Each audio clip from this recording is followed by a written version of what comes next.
Bible in a Year, the Message Version, March 27th. Deuteronomy chapter 7, verse 1 through chapter 8, verse 20. When God, your God, brings you into the country that you are about to enter and take over, He will clear out the superpowers that were there before you: the Hittite, Girgashite, Amorite, Canaanite, Perizzite, Havite, and Jezubite. Those 7 nations are bigger and stronger than you are. God, your God, will turn them over to you, and you will conquer them.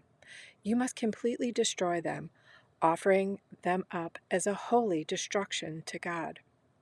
Don't make a treaty with them. Don't let them off in any way. Don't marry them. Don't give your daughters to their sons, and don't take their daughters for your sons. Before you know it, they'd involve you in worshiping their gods, and God would explode in anger, putting a quick end to you. Here's what you are to do: tear apart their altars stone by stone, smash their phallic pillars, chop down their sex and religion Asherah groves, set fire to their carved god images. Do this because you are a people set apart as holy to God, your God. God, your God, chose you out of all the people on earth for Himself as a cherished personal treasure. God wasn't attracted to you and didn't choose you because you were big and important. The fact is, there was almost nothing to you.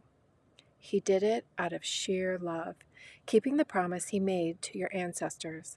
God stepped in and mightily brought you back out of the world of slavery, freed you from the iron grip of Pharaoh, king of Egypt. Know this: God, your God, is God indeed, a God you can depend on. He keeps His covenant of loyal love with those who love Him and observe His commandments for 1,000 generations. But He also pays back those who hate Him, pays them the wages of death. He isn't slow to pay them off. Those who hate Him, He pays right on time. So keep the command and the rules and regulations that I command you today. Do them. And this is what will happen when you, on your part, will obey these directives, keeping and following them. God, on His part, will keep the covenant of loyal love that He made with your ancestors. He will love you. He will bless you. He will increase you. He will bless the babies from your womb and the harvest of grain, new wine, and oil from your fields. He'll bless the calves from your herd and lambs from your flocks in the country He promised your ancestors that He'd give you. You'll be blessed beyond all other people. No sterility or barrenness in you or your animals. God will get rid of all sickness and all evil afflictions you experienced in Egypt. He'll put not on you, but on those who hate you. You'll make mincemeat of all the people that God, your God, hands over to you. Don't feel sorry for them, and don't worship their gods. They'll trap you for sure. You're going to think to yourselves, oh, we're outnumbered 10-1 by the nations. We'll never even make a dent in them. But I'm telling you, don't be afraid. Remember, yes, remember in detail what God, your God, did to Pharaoh and all Egypt. Remember the great contest to which you were eyewitnesses, the miracle signs, the wonders, God's mighty hand as He stretched out His arm and took you out of there. God, your God, is going to do the same thing to these people you're now so afraid of. And to top it off, the hornet. God will unleash the hornet on them until every survivor in hiding is dead. So don't be intimidated by them. God, your God, is among you. Majestic God, awesome God, God your God, will get rid of these nations bit by bit. You won't be permitted to wipe them out all at once, lest the wild animals take over and overwhelm you. But God, your God, will move them out of your way. He'll throw them into a huge panic until there's nothing left of them. He'll turn their kings over to you, and you'll remove all trace of them under heaven. Not one person will be able to stand up to you. You'll put an end to them all. Make sure you set fire to their carved gods. Don't get greedy for the silver and gold on them and take it for yourselves. You'll get trapped by it for sure. God hates it. It's an abomination to God, your God. And don't dare bring one of those abominations home, or you'll end up just like it, burned up as a holy destruction. No, it's forbidden. Hate it. Abominate it. Destroy it and preserve God's holiness. Keep and live out the entire commandment that I'm commanding you today, so that you'll live and prosper and enter and own the land that God promised to your ancestors. Remember every road that God leads you on for those 40 years in the wilderness, pushing you to your limits, testing you so that you would know what you are made of, whether you would keep his commandments or not. He put you through hard times. He made you go hungry, then he fed you with manna, something neither you nor your parents knew anything about. So you would learn that men and women don't live by bread alone. We live by every word that comes from God's mouth. Your clothes didn't wear out, and your feet didn't blister for those 40 years. You learned deep in your hearts that God disciplines you in the same way a father disciplines his child. So it's paramount that you keep the commandments of God, your God, walk down the roads he shows you, and reverently respect him. God is about to bring you into a good land, a land with brooks and rivers, springs and lakes, streams out of the hills and through the valleys. It's a land of wheat and barley, vines and figs and pomegranates, of olives oil and honey. It's land where you'll never go hungry, always food on the table and a roof over your head. It's a land where you'll get iron out of the rock and mine copper from the hills. After a meal, satisfied, bless God, your God, for the good land he has given you. Make sure you don't forget God, your God, by not keeping his commandments, his rules and regulations that I command you today. Make sure that when you eat and are satisfied, build pleasant houses and settle in. See your herd and flock flourish and more money come in. Watch your standard of living going up and up. Make sure you don't become so full of yourself and your things that you forget God, your God. The God who delivered you from Egyptian slavery, the God who led you through the huge and fearsome wilderness, those desolate, arid badlands crawling with fiery and fierce snakes and scorpions. The God who gave you water gushing from hard rock, the God who gave you manna to eat in the wilderness, something your ancestors had never heard of, in order to give you a taste of the hard life, to test you, so that you would be prepared to live well in the days ahead of you. If you start thinking to yourself, I did all this, and all by myself, I'm rich, it's all mine, well, think again. Remember that God your God gave you the strength to produce all this wealth, so as to confirm the covenant that he has promised to your ancestors, as it is today.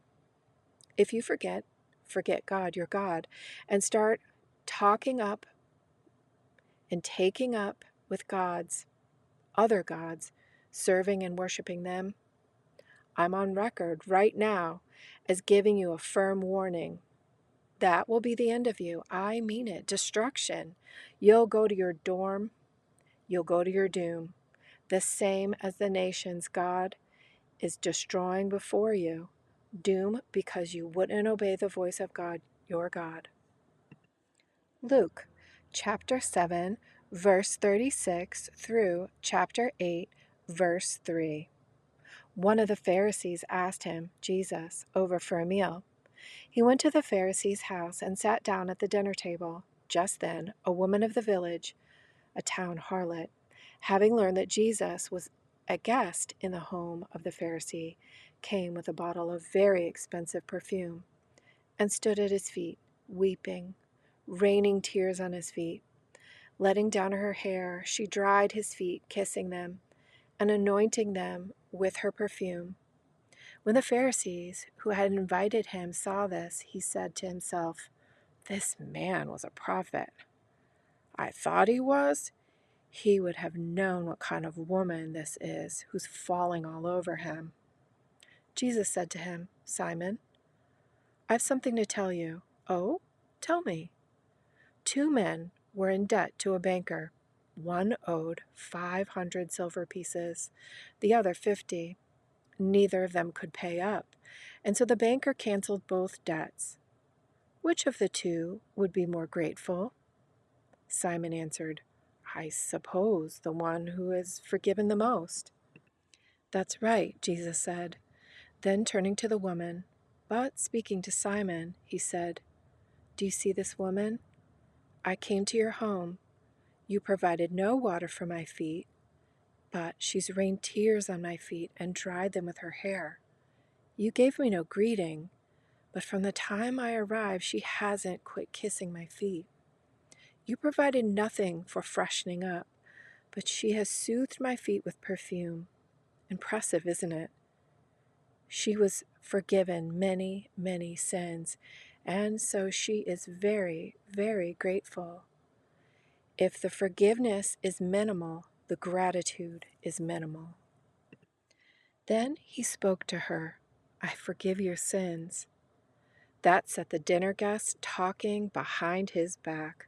Who does he think he is, forgiving sins? He ignored them and said to the woman, "Your faith has saved you. Go in peace." He continued according to plan, traveling to town after town, village after village, preaching God's kingdom, spreading the message. The 12 were with him. They were also some women in the company who had been healed of various evil afflictions and illnesses. Mary, the one called Magdalene, from whom 7 demons had gone out, Joanna, wife of Cheraz, Zered's manager, and Susanna, along with many others, who used their considerable means to provide for the company. Psalm chapter 69, verse 1 through verse 18. A David psalm. God, God, save me. I'm in over my head. Quicksand under me, swamp water over me. I'm going down for the 3rd time. I'm hoarse from calling for help, bleary-eyed from searching the sky for God. I've got more enemies than hairs on my head. Liars and cheats are out to knife me in the back. What I never stole must I now give back? God, you know every sin I've committed. My life's a wide open book before you. Don't let those who look to you in hope be discouraged by what happens to me, dear Lord, God of armies. Don't let those out looking for you come to a dead end by following me. Please, dear God of Israel, because of you, I look like an idiot. I walk around ashamed to show my face. My brothers shun me like a bum off the street. My family treats me like an unwanted guest. I love you more than I can say, because I'm madly in love with you. They blame me for everything they dislike about you. When I poured myself out in prayer and fasting, all I got was more contempt. But I put on a sad face. They treated me like a clown. Now drunks and gluttons, making up drinking songs about me. And me, I pray, God, it's time for a break. God, answer in love. Answer with your sure salvation. Rescue me from the swamp. Don't let me go under for good. Pull me out of the clutch of the enemy. This whirlpool is sucking me down. Don't let the swamp be my grave, the black hole. Swallow me, its jaws clenched around me. Now answer me, God, because you love me. Let me see your great mercy full face. Don't look the other way. Your servant can't take it. I'm in trouble. Answer right now. Come close, God. Get me out of here. Rescue me from this death trap. Proverbs chapter 12, verse 1. If you love learning, you love the discipline that goes with it. How short-sighted to refuse correction. This was the daily reading for March 27. Bible in a Year, the Message version.